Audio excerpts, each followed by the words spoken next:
आप सुन रहे हैं कहानी गोल्ड, साहित्य के खजाने से कुछ अनमोल कहानियाँ। आप सब सुनने वालों को मेरा प्यार भरा नमस्कार। तो आइए मालती जोशी जी की कहानियों की श्रृंखला में एक और नई कहानी सुनते हैं। कहानी का शीर्षक है सूत भर का अंतर। गाड़ी जब स्टेशन में लगी उस समय 9 बज चुके थे। दीपक को कसकर भूख लगाई थी। उसका मन हुआ ठिकाने पहुंचने से पहले किसी ढाबे में चलकर कुछ खा लिया जाए। फिर याद आया चाची खाना लेकर बैठी होंगी। चलते समय उन्होंने जतला दिया था कि घर से लौटकर खाना हमारे साथ खाओगे, उस दिन होटल नहीं जाने दूंगी। पर उस दिन यह थोड़े ही पता था कि गाड़ी 2.5 घंटे लेट पहुंचेगी। अब इतनी रात गए उन्हें वह परेशान कैसे करेगा। फिर लौटकर ढाबे में जाने की हिम्मत भी नहीं होगी। भूखे पेट सो जाना पड़ेगा।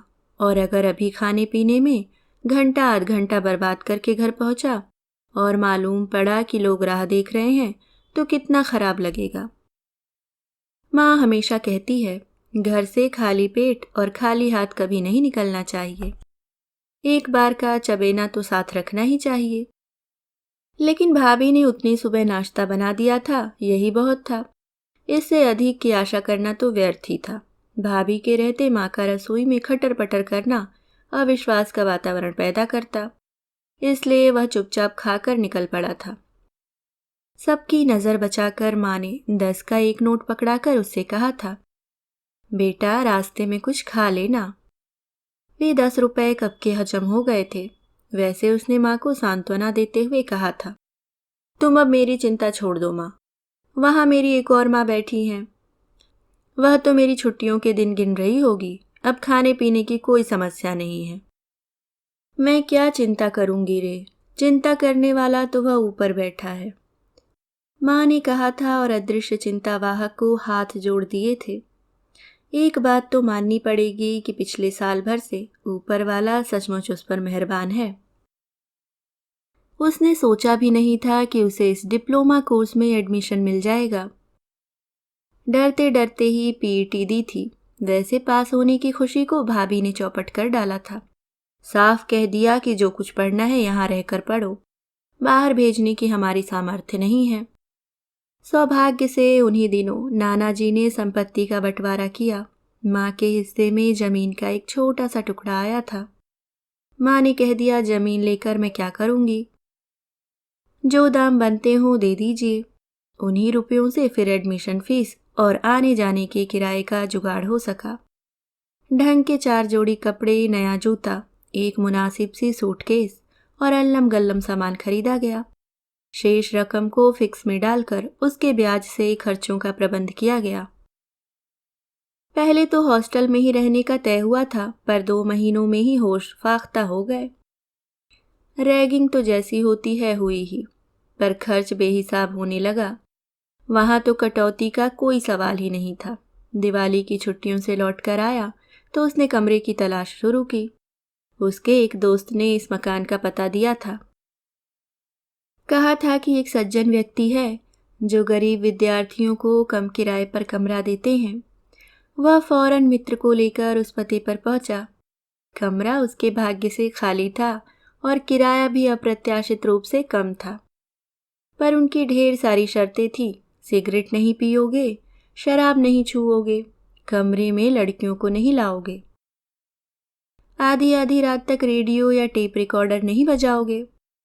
जब वे अपनी बात कह चुके तो दीपक ने इतना ही कहा, अंकल बिना बाप का लड़का हूँ, भाई भाभी के आसरे पढ़ रहा हूँ, वे फीस के पैसे देते हैं, माँ खाने का खर्च उठा रही है, शराब और सिगरेट की गुंजाइश ही कहाँ है। मेरे पास न ट्रांजिस्टर है न टेप रिकॉर्डर। अगले 2-3 सालों तक आने की संभावना भी नहीं है। अब रहा लड़कियों का सवाल, तो मुझे जैसे फटीचर के पास कौन लड़की आएगी। उसकी साफ गोई और ईमानदारी से वे प्रसन्न हो गए। नहीं तो आजकल के लड़के घर की हालत चाहे खस्ता हो, पर डींग ऐसी हाँकते कि बस। वे दीपक की पीठ थपथपा कर बोले, बस तो बात जम गई, फटाफट सामान लेकर आ जाओ। जिस दिन सामान लेकर पहुंचा, दरवाजा एक प्रौढ़ महिला ने खोला।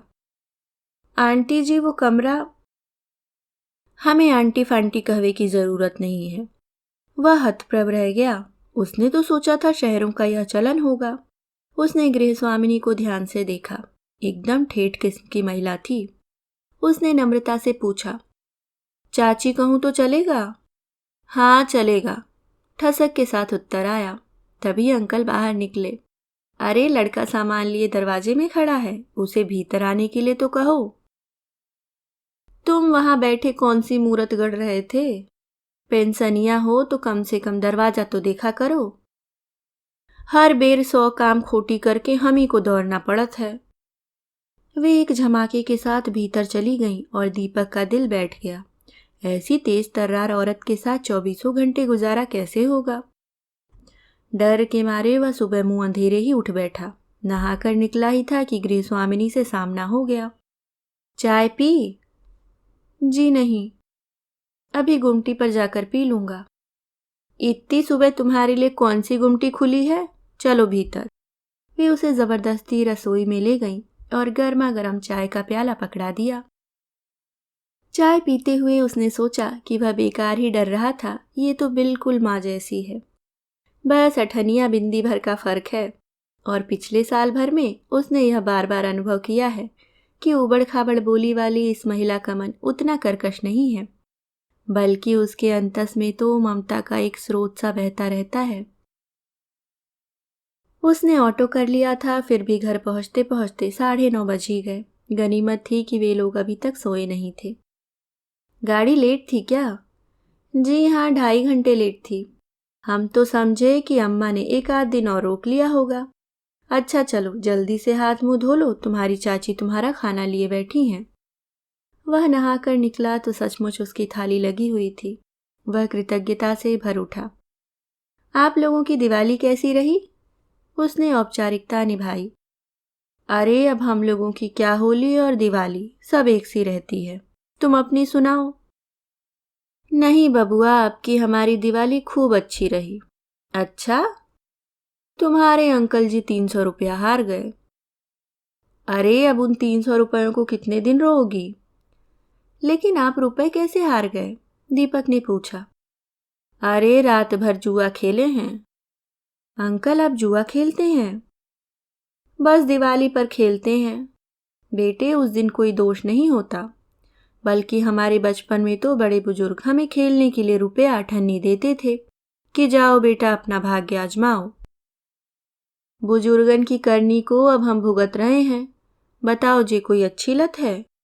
अरे पांडवन के राजपाट छीन गए थे। तुम तो पेंशनिया हो। ये टापरी छोड़ के तुम्हारे पास है का? क्यों, तुम हो तो महारानी। वैसे तुम्हें जो भी ले जाएगा दूसरे ही दिन वापस कर जाएगा, कहेगा ये आपदा आप ही रखो महाराज, हमारे बस की नहीं है।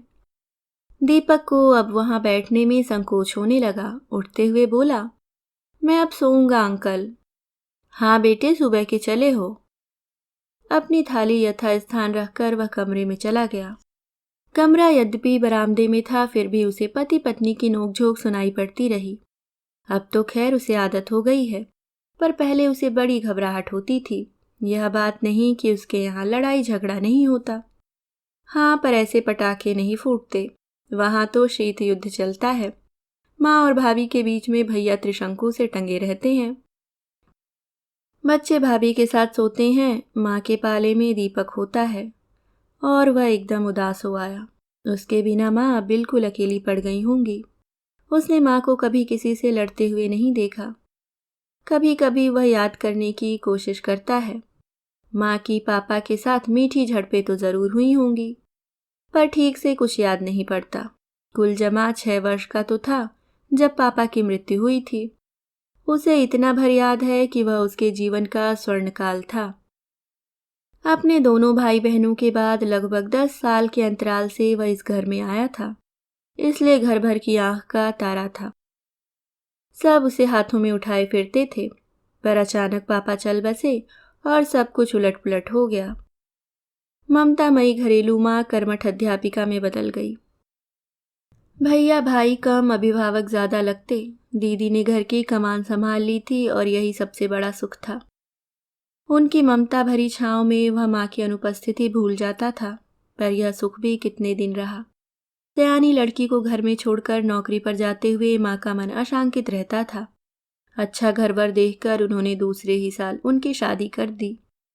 दीदी गईं और घर एकदम सूना हो गया। दीदी थीं तो घर में एक लय था, रस था। अब खेलने, खाने की, पढ़ने सोने की जगह भर रह गया। कुछ साल बाद जब भैया के ब्याह की बात चली तो वह पुनः उछाल से भर उठा। उसे आशा थी कि भाभी के आते ही घर में रौनक हो जाएगी, खुशी की बरसात होगी।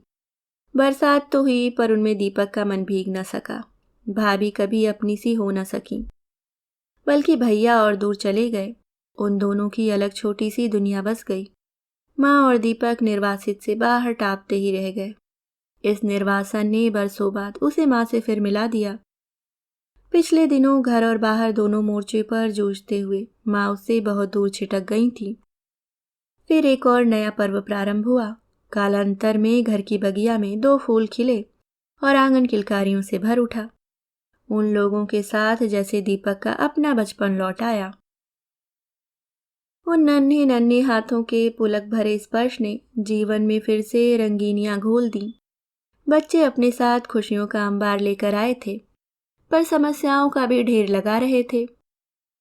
भाभी की नौकरी के साथ उनका सामंजस्य नहीं बैठ रहा था। रोज नई परेशानी सामने आ जाती। तब सबने मिलकर यह तय किया कि माँ अपनी नौकरी छोड़ दें। प्राइवेट स्कूल की नौकरी थी, जहाँ वेतन कम और काम ज्यादा था। एक समय था जब यह छोटी सी रकम भी उनके लिए नियामत थी। पापा की नामालूम सी पेंशन के सहारे घर चल नहीं सकता था, पर अब वैसी कोई बात नहीं थी। अतः लंबे सोच विचार के बाद माँ ने त्यागपत्र दे दिया, और यही शायद उनकी सबसे बड़ी भूल थी। एक तो वे बाहर की दुनिया से बिल्कुल कट गईं, फिर नौकरी चाहे छोटी थी, उसके दम पर उन्हें घर में शासक का दर्जा प्राप्त था। खर्च की बागडोर भाभी के हाथों में जाते ही उनकी हैसियत एक आया किसी होकर रह गई। दीपक देखता और तिलमिलाकर रह जाता। सोचता मेरा अपना घर होगा, घर जहां माँ का एक छत्र शासन होगा। उसी दिन के लिए तो वह इतनी जी तोड़ मेहनत कर रहा है। सुबह कॉलेज के लिए तैयार हो रहा था कि अंकल ने आकर कहा, तुम्हारी चाची तुम्हें बुला रही हैं। भीतर जाकर देखा तो दिवाली के पकवानों से पूरा थाल सजा हुआ था। लो बेटा, बड़ी मुश्किलन से तुम्हारे लिए सेंत के रखो हैं। तुम्हारे अंकल की चांडाल चौकड़ी के मारे घर में कुछ बचत है कबहू? वह संकोच से भर उठा। ये लोग इतना ध्यान रखते हैं और वह घर से खाली हाथ चला आया था। भाभी ने यह भी न सोचा कि लड़का दिवाली बाद वापस जा रहा है। पहले साल हॉस्टल में भी यूं ही पहुंच गया था तो साथ वालों ने नाक में दम कर दिया था। फिर बुरा सा मुंह बनाकर अपनी स्वर्गीय दादी को उसने एक बार फिर स्वर्ग भेज दिया था। तब कहीं जान छूटी थी, पर इन लोगों के साथ तो वह ऐसा छल भी नहीं कर सकता। क्या भाभी कभी इन बातों को समझ पाएंगी?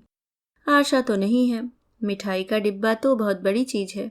माँ चाहती है कि लड़का मीठा मुंह करके घर से चले, पर हलवा सेकना तो दूर, भाभी कभी दही शक्कर की कटोरी भी नहीं पकड़ाती। फिर माँ ही सबको नजर बचाकर मिश्री की डली उसके मुंह में दे देती हैं। उसकी मिठास को वह आने वाले कितने ही दिनों तक महसूसता रहता है। क्या सोचने लगे बेटा? यह तो बहुत ज्यादा है चाची। तो कमरे में रखे रहो, स्कूल से लौट के भूख लगी है तो खा लियो। थाली लेकर कमरे में आया तो देखा अंकल उसके बिस्तर पर बैठकर नोटों की गड्डियां बना रहे हैं। उन्होंने 20 की, 10 की, 5 की थप्पियां बनाई और उन्हें रबर बैंड से कस दिया। 1 और 2 के नोटों का एक बंडल बनाया। फिर सारा सामान करीने से प्लास्टिक के एक चपटे डिब्बे में रखकर किताबों की अलमारी में छिपा दिया। दीपक एकटक उन्हें देख रहा था। यह हमारा स्विस बैंक है बचवा, वे मुस्कुराकर बोले।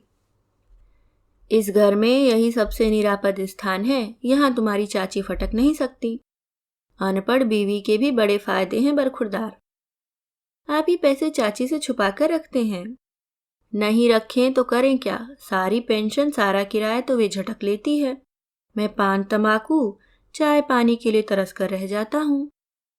कभी सिनेमा जाने का मन होता है, कभी दोस्तों के साथ खेलने की इच्छा होती है।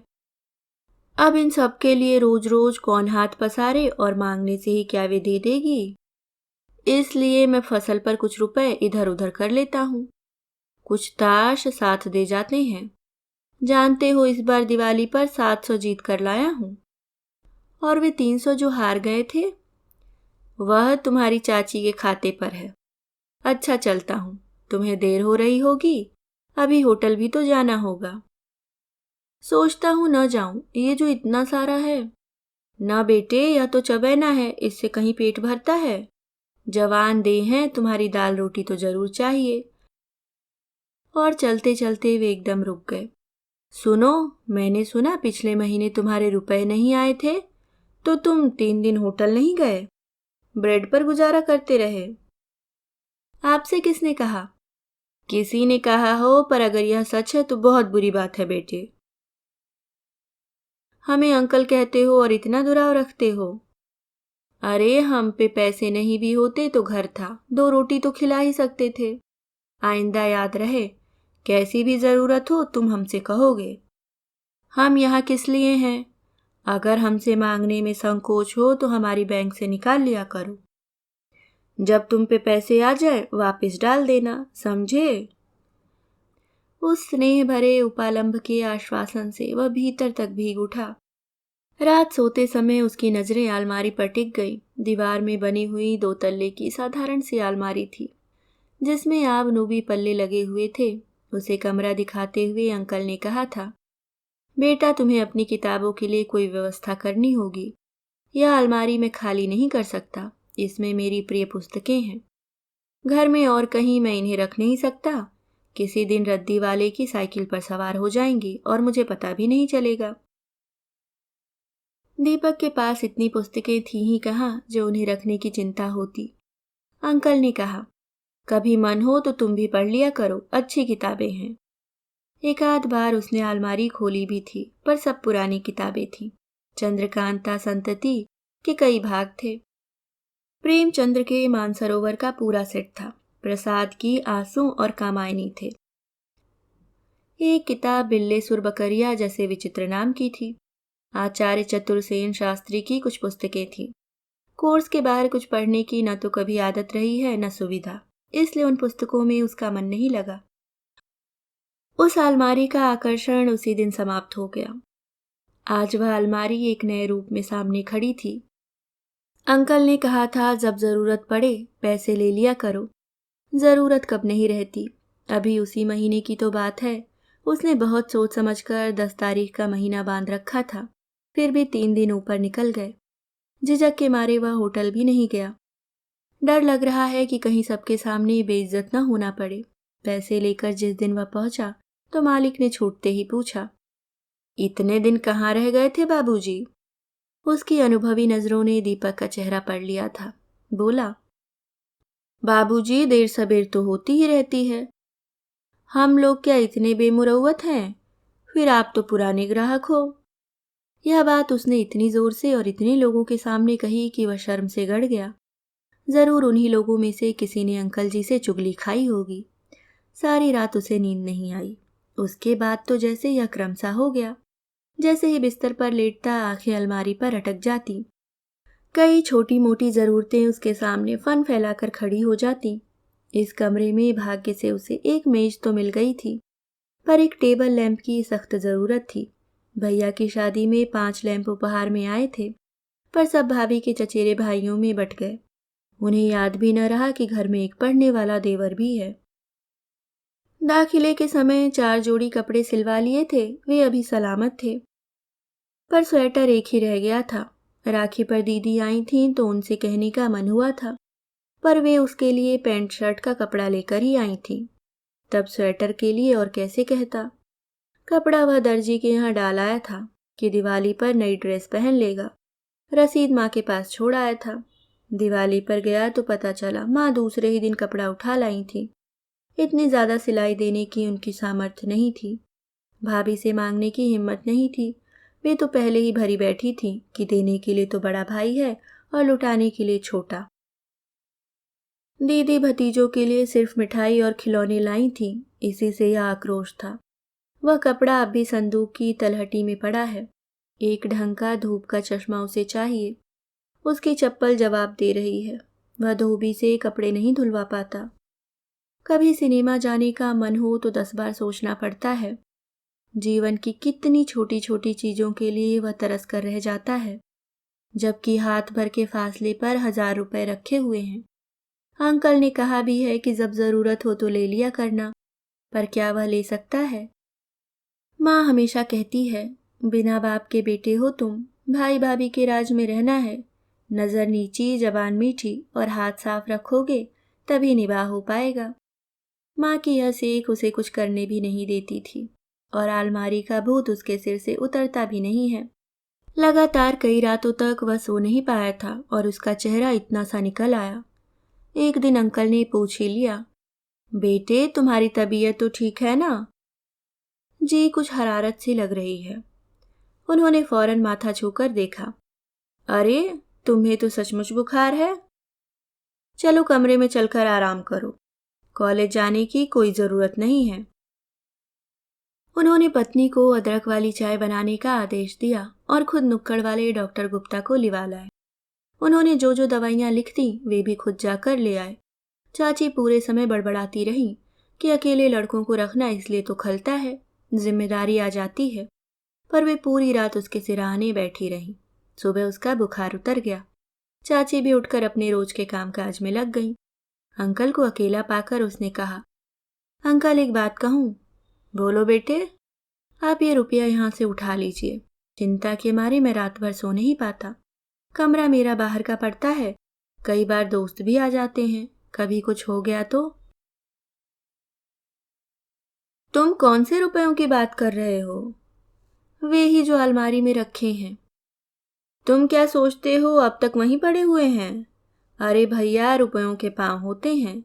लक्ष्मी बड़ी चंचल होती है और फिर तुम्हारी चाची तो सीबीआई की नानी है, दूर से रुपया सूंघ लेती हैं, उसके मारे क्या कुछ बच पाता है? सच अंकल? उसने कहा और राहत की एक लंबी सांस ली। पता नहीं कितने दिनों बाद उसे रात को चैन की नींद आई। बुखार तो उसका 2-4 दिन में ठीक हो गया था, पर चाची ने उसे अगले 2-4 दिनों तक होटल नहीं जाने दिया। घर पर ही पथ्य बनाकर खिलाया। दीपक बार बार सोचता, इन लोगों के स्नेह से वह क्या कभी उऋण हो पाएगा? 15-20 रोज बाद की बात है। वह कॉलेज से लौटा तो देखा अहाते में पीतल के बर्तनों का ढेर लगा है और उन पर कलई हो रही है।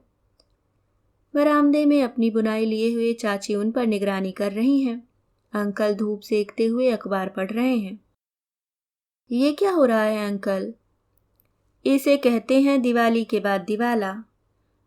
नहीं, मेरा मतलब था अभी कोई फंक्शन वगैरह है क्या? अरे कल को तुम्हारी चाची की 13वीं में 1500 ब्राह्मण खिलाने पड़ेंगे तो बर्तन तो चाहिए कि नहीं? दीपक सकपका गया और कलई वाला मूंछों में हंस रहा था। अरे तुम खिला चुके 1500, 13 बामन जिमा दीजिएगा तो मैं तर जाऊंगी। वैसे भगवान ने एक बड़ा अन्याय किया कि तुम्हें एक बेटा भी न दिया। दीपक सन्न रह गया। अपनी निसंतान पत्नी से कोई ऐसा क्रूर परिहास करता है?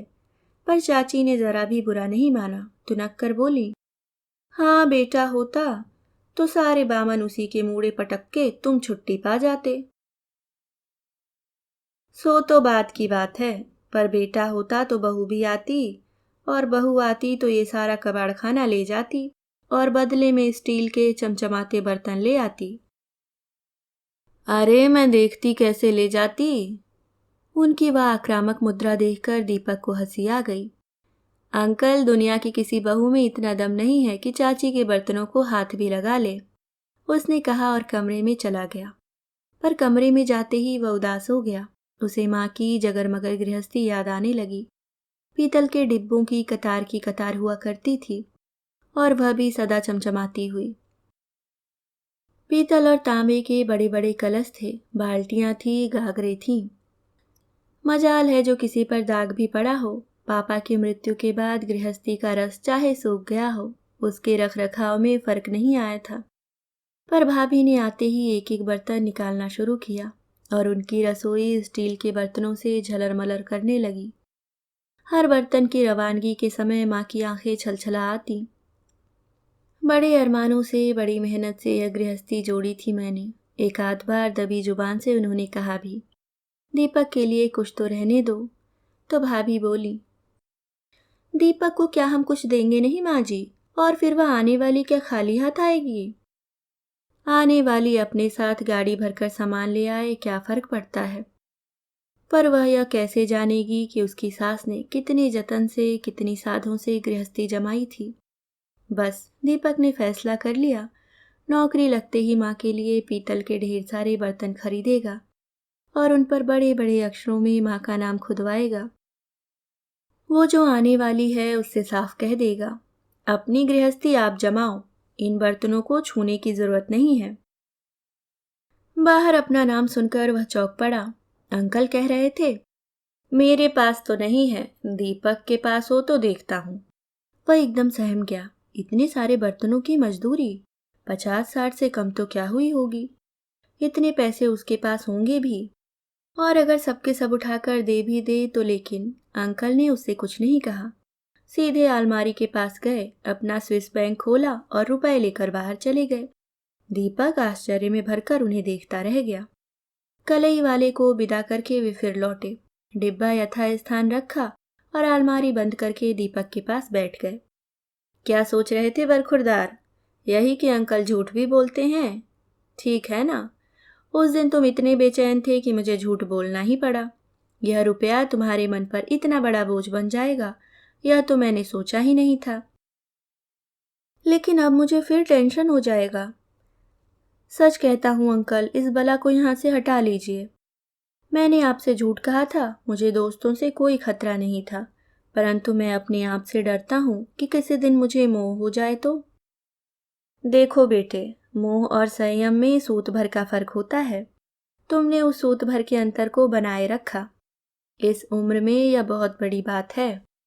तुम्हारी माँ ने तुम्हें बहुत अच्छे संस्कार दिए हैं बेटा, और संस्कार सिर्फ माँ बाप ही दे सकते हैं। जानते हो, हमने एक बेटा पालने की कोशिश की थी। वह मेरी बहन का बेटा था। 5 साल का था जब हम लोग उसे लाए थे। हमने भरपूर प्यार दिया, दुलार दिया, दुनिया की हर नेमत दी जो हम दे सकते थे, पर संस्कार नहीं दे सके क्योंकि वह हमारा बेटा नहीं था। हमारे कर्तव्यों की लिस्ट बहुत लंबी थी, पर अधिकार के नाम पर शून्य था। उसके आचार व्यवहार में, शिक्षा दीक्षा में कहीं भी हम अनुशासन का अंकुश न रख सके। अपनी आंखों के सामने उसे बर्बाद होता देखते रहे। परिणाम यह हुआ कि 15 साल की तपस्या पर पानी फेरकर एक दिन चंपत हो गया। जाते हुए अपनी मामी की 5 तोले की चेन भी ले गया। अब बहन सबसे कहती फिरती है कि मामा के प्यार ने और मामी की फटकार ने लड़के को कहीं का न रखा। तब से हमने वह चक्कर ही छोड़ दिया है। तुम जैसे होनहार बच्चों पर प्यार लुटाकर अपने अरमान पूरे कर लेते हैं।